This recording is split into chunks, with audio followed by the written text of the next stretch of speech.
child is in the 5th standard. After the child attains the age of 10 onwards, different changes occur in pubertal age group, and at that time the hormonal synthesis starts, and under those hormone influence only the growth of the breast, axillary hair, pubic hair, and this menstrual cycle starts. Okay, if you get pimples also, that is also hormonal influence. Okay, so don't think that it is heat. So this you can see there are 4 phases. We have divided this menstrual cycle into 4 phases.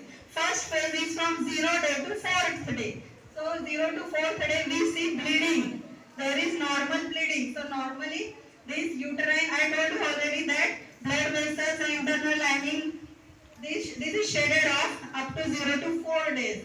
Now from 4th day to 13th day, this is called as the follicular phase of ovum or proliferative phase of this uterus. Proliferation means here the proliferation of the lining starts.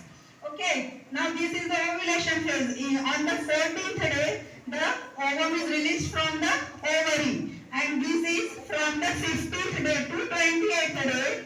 It is called as the luteal phase of ovum and secretory phase of uterus, where secretion of the gland starts, and here the progesterone hormone is increased in this phase. So blood vessels are also thickened, and the thickness of this wall becomes 12 up to 12 millimeter, whereas here all the wall is shed off, and here it is only up to 4 mm, but here the wall gets very thickened. Why this happens? What is the importance of menstrual cycle? Why there is menstrual cycle?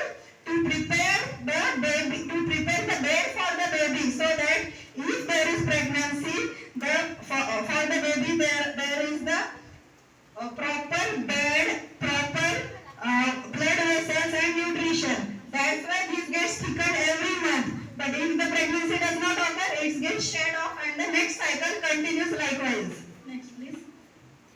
So this is in brief. You can see this blue color.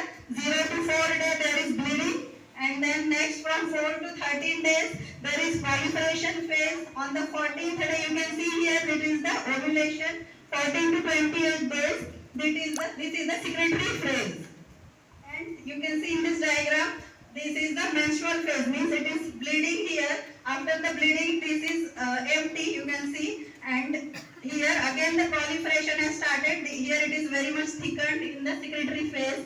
Same changes is occurring in the ovum side by side along with the uterus. This is the ovulation. Before the ovulation, the size is increasing. This is, I told you, this is the follicular phase of ovum, and this is the corpus luteum or the luteal phase, because once there is ovulation, this whole cell, it becomes the luteum, and this either it is disintegrated or it becomes the corpus luteum of pregnancy. And you can see the hormonal levels are increasing. There are mainly 2 hormones. Estrogen is doing the function of increasing the size of breast, and this progesterone is doing the function of the secretion of glands in the uterus. Next, please. Now, the most important thing which is important to you, that topic has come to menstruation. When the menstruation starts, it is known as the menarche. The first bleeding, it can start anywhere from the age of 10 onwards. Okay. So, when the menstruation starts, it is irregular in the first 1.5 years. Okay, because this cycle is not well developed, and this becomes normal, means the whole organs get matured up to the age of 18 years. So this is the menarche.